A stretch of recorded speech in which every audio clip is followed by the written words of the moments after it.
Na na na na na na na na. Hey hey hey. Goodbye. Na na na na na na na na. Hey hey hey. Goodbye. And good riddance too. Goodbye, Dallas. Goodbye. Off to better and better things than taking down whatever you want to call that crowd in Utah. I'm just gonna keep it to myself. So, anyways, the Los Angeles Clippers. Yes, I doubted them when they were down 2-0. So, guess what? I'll hold on to this. I didn't believe that they were down when they were down 2-0 that they would end up winning this series. I thought they would end up getting swept.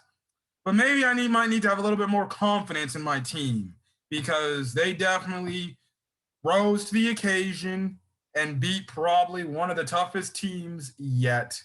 And also, by winning this series, it makes the Clipper haters, all the Clipper haters in the YouTube NBA community, all your pathetic so-called knowledgeable people at basketball who hate the Clippers because fuck those guys. We just hate them. We have no real reason to why we hate them. We just hate them.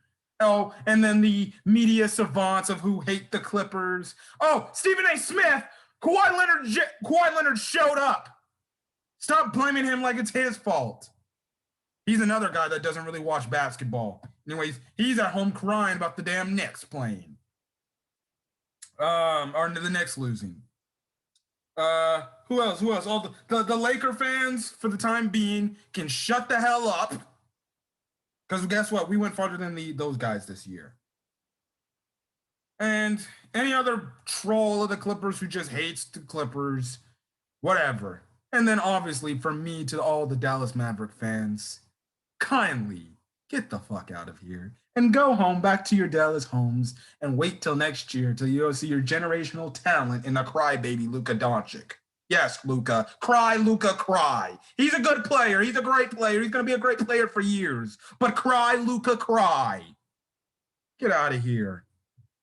My God. I swear. I hope the Clippers never play the Dallas Mavericks ever again in the playoffs. Let's get that out of the way first. Now I'm more on happy pastures because guess what? We got out of the first round and it didn't come back to bite us in the butt. After throwing 2 games in the regular season. Another thing for Dallas Maverick fans to go on before I talk about the game is I told you guys you weren't going to beat us. I told you, even in my game preview, I still had the Clippers potentially winning. My thing changed up when the Clippers just let the Mavericks freaking go on a 2-0 lead. But I said Dallas cannot beat us in a playoff series. They just can't. And then again, my point is here. So to the Dallas Maverick fans who were saying we would have won last year if we had Porzingis in the bubble. You guys had Porzingis. He was there the entire series. And you guys still lost. Y'all had a 2-0 lead. And you still lost. Even though it was in 7 games. You let the Clippers go up in your own building 3 times and beat you. Yeah, kindly get the F out of here, please. Get the hell out of my face. Get the hell out and go sit home. You guys don't know what you're talking about. Delusional people. You guys haven't won a playoff series since Dirk took you to the damn NBA Finals. How about this? You tell your team to prioritize getting Lucas some damn help. Because that team is honestly trash. Like they should have been. They never should have been in this series to begin with. But okay, fine. Anyways, to the haters and all the Dallas Maverick fans, the Clippers, get the hell out of here. Get the hell out of here. Live for another day to hate the Clippers. Anyways, the Los Angeles Clippers get a series-clinching Game 7 W against the Dallas Mavericks by the score of 126-111 and knock out Luka Doncic and the Dallas Mavericks, even though Luka had a double-double with 46 points. But thanks to Kawhi, he showed up. again, and he did not let us down.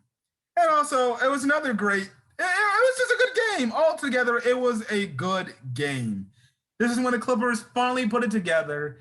When you could say, "Well, we need a night where we need to have shooting."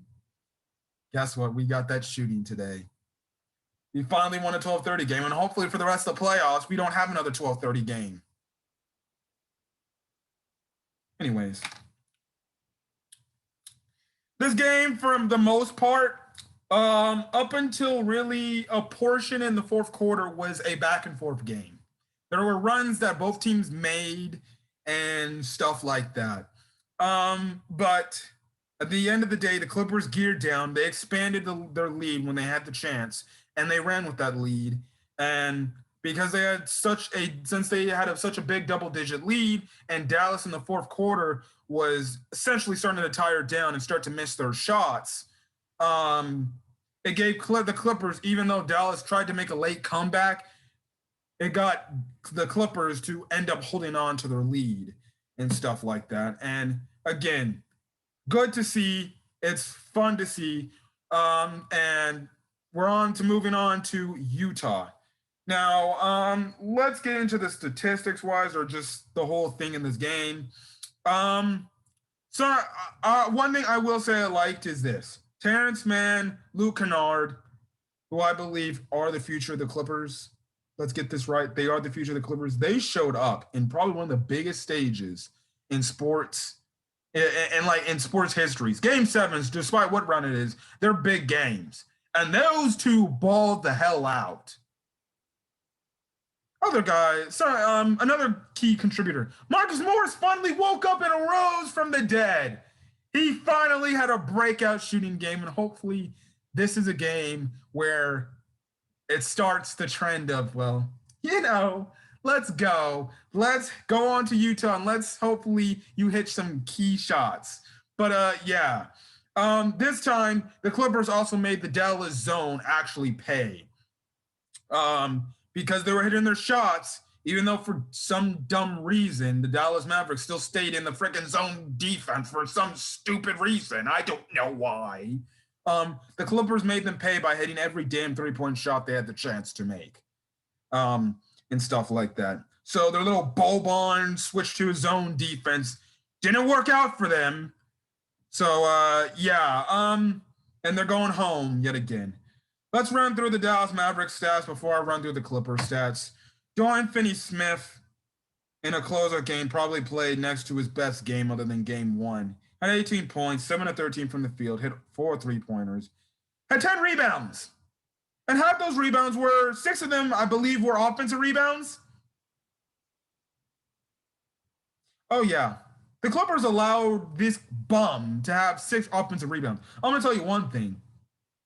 That can't happen. We cannot be giving up offensive rebounds against Utah because they're going to make us pay for that. Tim Hardaway Jr. Yes, the guy that almost damn near tried to tackle Paul George at the end of the game, who should have been ejected, but no. So much for being like his daddy, right? Because he was never like his daddy. He's another bona fide scrub. In 43 minutes, 5 of 14, 1 of 9 from 3, 3 rebounds, 1 assist, and 11 points. Goodbye, Mr. Tim Hardaway Jr. Never want to see your ass again. Boban, in 31 minutes, which is shocking, 14 points, 7-11 from the field, 10 rebounds. Of course, we knew what he was going to get. Porzingis, 16 points in 43 minutes, 6 of 12 from the field, no threes made, 11 rebounds, and 1 assist. They might trade his ass, to be honest. I don't know what the hell. They might just trade him. They literally just... He's a role player. He's a role player. I'll save Luka Doncic for last. Maxi Kleber, 0 points. So that dunk in game one where you got dunked on, now we can pull that out of the receipts and be like, guess what? Now we have a dope moment in Clippers history. Great. I don't care. Maxi Kleber, get the hell out of here. You were scared ever since Kawhi dunked on your ass. Now I'm just shit talking now, guys. Dwight Powell, 4 points, did nothing. Trey Burke. They tried to have that Trey Burke magic from the bubble last year, and it never worked. Good riddance. Brunson, only 2 points. Good. Josh Richardson. You know, I'm gonna be honest. I thought Josh Richardson would be better in this series, but damn, he sucked. Now it makes sense why he went from the damn. He went from the. I believe he started from the 76ers to the Heat to the Dallas Mavericks. Now I see why this guy sucks. Why this guy's been on like 3 different teams in the last 2-3 years. This guy hasn't been good at all. And Luka Doncic, save for last. He had a great game tonight, as much as I don't want to give him. But he had 46 points, 17 of 30 from the field, had 5 3-pointers out of his 11s attempted, had 14 assists and 7 rebounds. He did the best he could to get the key to have Dallas stay in the game. But listen, outside of anybody else, really, he had no help. I guess on the Dallas side of things, since I want to be a fair weather fan, they're gonna need to get that guy like some legit help. If you're asking me, he needs some help. Like he needs a bona fide second star. Like Porzingis, I don't even think he's a second star. Like Porzingis to me feels like a role player, honestly. Like they did no favors of helping Luka out. And sometimes when you play, when you're a one-man team against a pretty, I guess you would say, a duo in the likes of Kawhi Leonard and Paul George, you're not going to overcome that, despite how great you play. And it doesn't matter. I said it in previous game recaps. If Luka Doncic scores damn nearly 50, they'll still lose because guess what? His other players aren't giving him anything to work with. Whatever. Anyways, Dallas, I'll give them their credit. They gave the Clippers a valiant fight. They made the Clippers fight every tooth, crook, nail, and crevice to beat these guys. The Dallas Mavericks, I'll give them their props. They challenged the Clippers, and they gave the Clippers one hell of a series. It was one hell of a series from just an NBA fan's perspective. As a Clippers fan, it was annoying. But like I said earlier, I hope, and I mean I hope, and I cross my damn fingers, we never, ever, ever play the Dallas Mavericks in a playoff series again. I don't want to tank for Dallas again. I don't want to match up against Dallas again, because if I see that next year, if they run this core back again, well, I'm sorry. That's 3 times too many. Anyways, the Clippers finally get out of my way in terms of handling the stressful Dallas Mavericks. I don't want to see these clowns again in the playoff series because I know they're going to get better. Anyways, let's move on to the Clippers statistics. And for one, we can say Ty Lue had a very, and I mean very short leash on some players.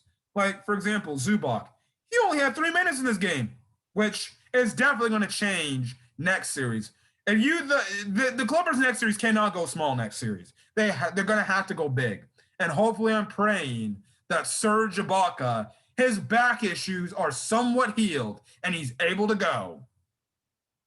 But don't worry, tomorrow I'll come out with a Clippers game preview for the Utah series. Let's get into the statistics for the Clippers. But as I was saying, Ty Lue, he had longer leashes on some players and much shorter leashes really on Zubac. But I like the fact that, guess what? He went to some guys like Terrence Mann and Luke Kennard, and he had short leashes on Zoo and Rondo, who particularly haven't done well in this series, which is crazy enough. We had Rondo, and to be honest, he sucked outside of one game this series. Or like I think 1 or 2 games this series, he sucked. Anyways, let's run down the Clippers stats. Nicholas Batum in 42 minutes, 11 points, 4-7 from the field, 1 3-pointer, 7 rebounds, and 5 assists. If you ask me who was a clear-cut MVP for this series for the Clippers other than Kawhi Leonard, you would have to say Nicholas Batum. Nicholas Batum this series was amazing. When Ty Lue made the adjustments of putting him in the starting lineup and just giving him essentially 20-plus minutes, because we saw in games 1 and 2 how good he was. And we're like, we need to give this man Nicholas Batum more minutes. Nicholas Batum was phenomenal in this series. Other than Kawhi, he was probably the best Clipper in this series. Like, I would literally say, if there was a runner-up for MVP in this series for the Clippers, it definitely goes to Nicholas Batum. I still remember when we first picked up Nicholas Batum, I was unsure of this signing. This guy's made me realize we need to re-sign this guy. This guy needs to be a Clipper till he retires. This guy has been a blessing in disguise. Whatever the Clippers need to do to re-sign this dude, please re-sign this guy. Because this guy is a key cog in our system. Like, literally. We thought we would lose a lot after losing JaMychal Green. Nicholas Batum has come in, and he's been just as good as JaMychal Green has been for us. And hell, if not better. So, however the Clipper season ends this year, resign Nicholas Batum. That's priority one. Obviously, I would say that's priority one, especially even if Kawhi opts out, which he will opt out for more money. But I believe that they need to re-sign Nicholas Batum as like a top priority role player. They cannot let Nicholas Batum walk. And I think Nicholas Batum would gladly come back. Now, there's another guy who we'll get into that I don't think should come back. And that should probably be Reggie Jackson. Reggie Jackson, yeah, he can go. I don't want him coming back. But Reggie Jackson, in 28 minutes, had 15 points, 4 or 10 from the field, hit 3 of his 8 three-pointers, had a very clutch one late in the game, as Clipper Nation was all roasting him for saying, why did we take out Reggie Jackson? Why did we take out Terrence Mann for Reggie Jackson? Well, he hit a freaking clutch three-pointer when we actually needed that to go in. Had 1 rebound and 1 assist. Reggie Jackson played a meh game. He wasn't really good, to be honest. Like, the only good significant thing he did for us was hit that clutch 3-point shot when we needed it, when the Clippers offense was legit cold, and he hit a long three, which was 1-3 later on the next possession. Excuse me, was a dagger 3 by excuse me, my God, I got hiccuping. By Marcus Morris. But I thought Reggie Jackson was all right. Although I will again give Ty Lue his props. Making the switch for Reggie Jackson to be put in the starting lineup for Patrick Beverley was a key thing. Definitely was a key move made. And yeah, again, I still want Reggie Jackson off the roster by next year, but he saved us. Now, you can go back to playing Patrick Beverley in the starting lineup against Utah. You can bring Reggie off the fucking bench. Preferably, I would like it if he gets DNP. The third guy I thought in the starting lineup that I thought was next poorest after, no, I'm saying that wrong. Anyways, the next guy who I thought next to Reggie, who didn't have a good game, was probably Paul George. In 43 minutes, he went 5 of 15 from the field, had 22 points. They had 2 of his 8 3-pointers, had 10 assists, so he had a double-double like Kawhi, and 6 rebounds. Well, it's funny because I was watching the broadcast because guess what? Bally Sports, they have no more Clippers broadcast, which fudge. Again, first things first, I got to say thank you, Brian Seaman, Jim Jackson, the Czar, everybody who works at Bally Sports for the Clippers. They did a phenomenal job again. And preferably, I always went to their broadcast, even if the Clippers were on national TV. But if I legit heard Mark Jackson say, with the stat line I just read to you with Paul George, he said, Paul George had a very impressive game. And when he said that, I'm like, are you looking at the same statistics? Paul George, if you ask me, he was not good this game. Yeah, if you look at that from a box score perspective, yeah, 22 points sounds good, but he wasn't that good. He wasn't. 5 of 15, he needs to be better than 5 of 15 in a closeout Game 7 game. He barely got to 20 points, to be honest. If it wasn't for Marcus Morris picking up his slack, you might be talking about a different story. Paul George, to start the game off, he had like 0 points in the first quarter. And he had some points here and there, but to me, I feel like Paul George didn't really do much of anything. He started off this series really good and then ended off this series really cold and really bad. Hopefully Paul George picks up his play, I guess you can say, in his house of horrors in Utah. But Paul George definitely going forward needs to play better. because there were some stretches in this game I was literally saying, like, what the F was he doing, man?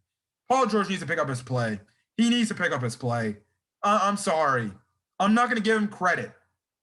I'll say he got saved slander by the Clippers winning tonight. But he needs to play better. He needs to play better. That's just facts. He can't be struggling to get to 20 points.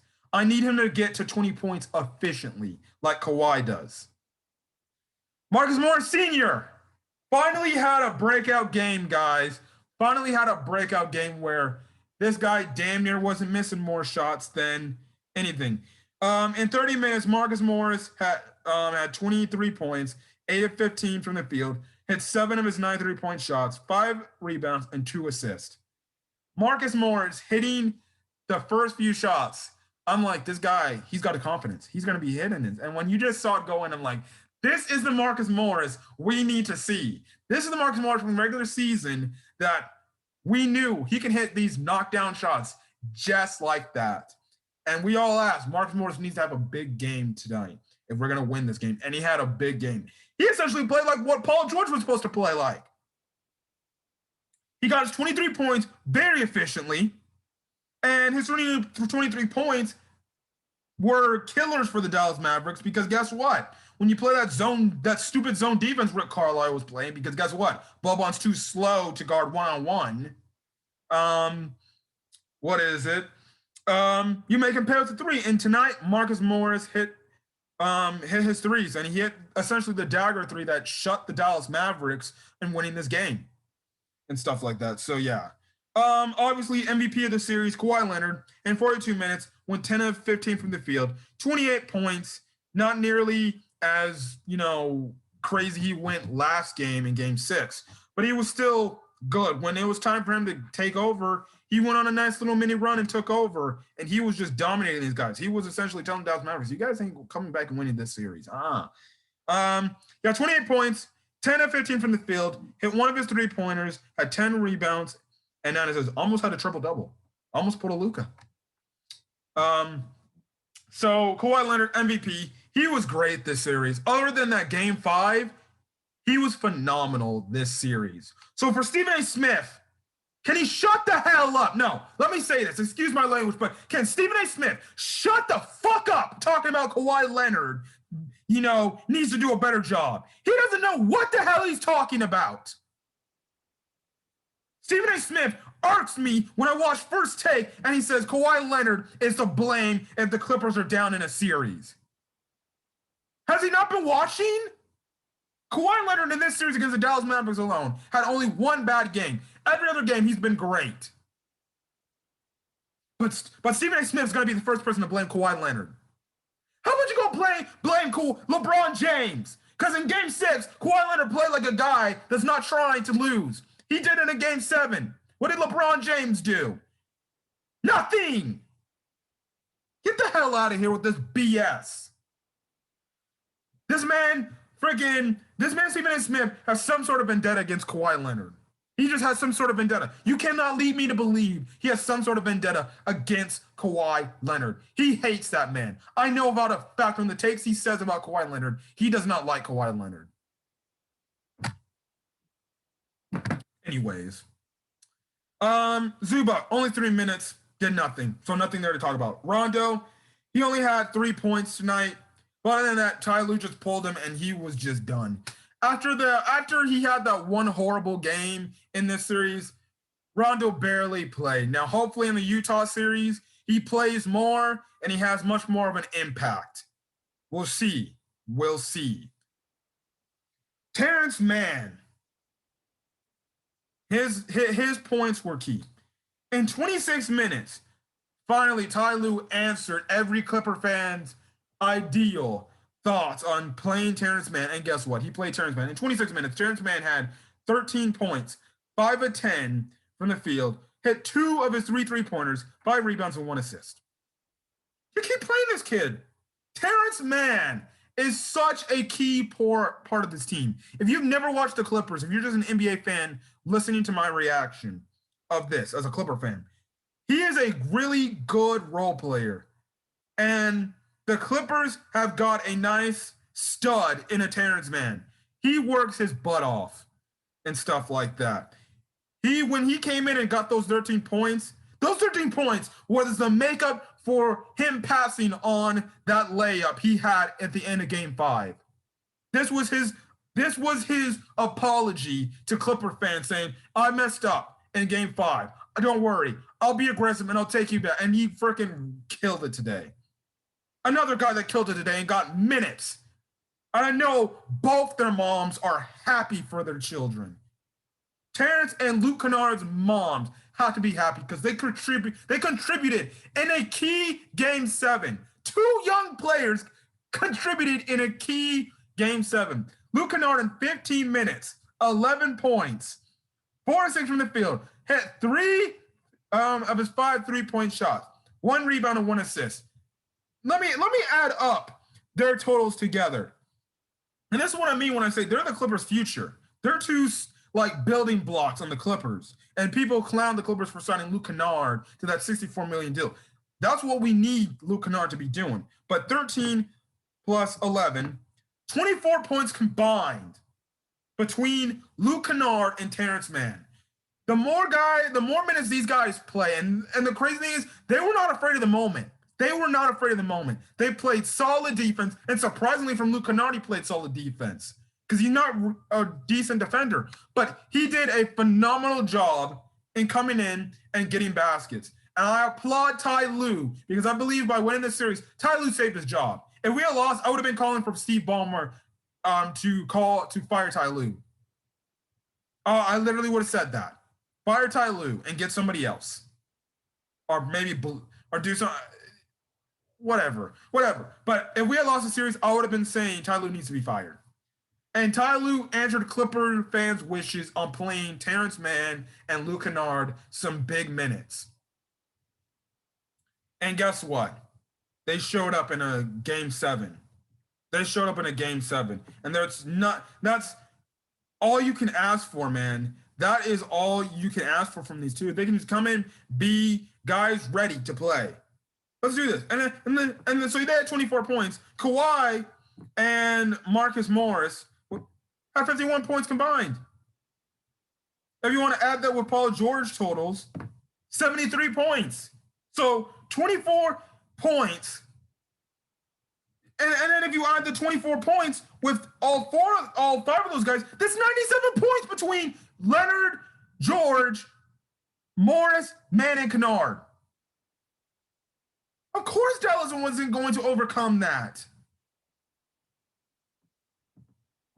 But props to Ty Lue for not having the short leash with the guys like Terrence Mann and Luke Kennard. Obviously I believe Ty Lue saved his job by winning game 1 because when you look at it, the Clippers tanked to get Dallas. They were down 0-2, and it was getting to the point where it looked like Ty Lue was making no adjustments. But the Clippers made the adjustments necessary. They got out of the teeth of the Dallas Mavericks and escaped them. And now they're moving on to the second round, the infamous second round in Clippers history. And we're going to go up against a very tough and gritty matchup against the Utah Jazz, which I'm confident we can beat the Utah Jazz. I feel like we can beat this team. Utah's going to be tough, but I feel like we can beat the Utah Jazz. Definitely it's going to start by doing what we did in Dallas, and we have to at least get a game, if not hopefully 2 games on their home court. So we went into a hostile Dallas territory and won all games. I'm not saying we're going to win every game in the Utah series in that hostile environment, but it's definitely possible and it's definitely doable. We're just going to have to show up. And some guys, and the game plan is going to be much different compared to Dallas. But I'll talk about that on Monday for the Clippers, my playoff preview for Clippers versus Utah. So Clippers move on to the second round to play Utah. Dallas gets to go home and go back to crying Luka crying. But I shouldn't get ahead of myself. But the job's not done yet. We got 1 round down, 3 more to go if we want to accomplish our goal of winning the championship in the first in franchise history. But this was a good start after the Clippers playoff run, a very hard fought series. But every series going forward is gonna get even harder. It's gonna be even more tougher. I feel like the Clippers in this series showed a lot of mental toughness, a lot of mental fortitude, a lot of, like my uncle says. So if he's watching this, I bet he's gonna like the phrase I said. They showed a lot of testicular fortitude. They're still gonna have all that shit I just said in this Utah series, but this was a good series. Definitely, this is one of the series you can look back if the Clippers do end up getting to the finals, end up winning the championship, and be like, this was a series that got the Clippers where they needed to get to. But we'll just have to see what happens next. But I enjoyed this game. We're finally done with Dallas. On to bigger and better things with Utah. And I'll be back for Clippers and Jazz playoff preview. And after that, will be Clippers game recap against the Jazz. Anyways, guys, if you guys like the video, leave a like. Put in the comment section your thoughts on the Clippers series win against the Dallas Mavericks. What are your predictions for them against Utah? And yeah, other than that, hit that subscribe button if you want to get more Clippers game recaps, as well as more Clipper videos for, I guess, the rest of time till I'm done doing this YouTube stuff. Till go on. Anyways, the Clippers move on, and I can't wait. Anyways, I'm gonna get over, guys. Hopefully, you guys have a great rest of your day. I know Clipper Nation is. And I'll see you guys on the next video, or I'll see you guys tomorrow for Clippers versus Jazz playoff preview. Anyways, guys, I'm gonna get over, guys. Hopefully, guys, have a great rest of your day. Until then, guys, stay safe out there. Peace.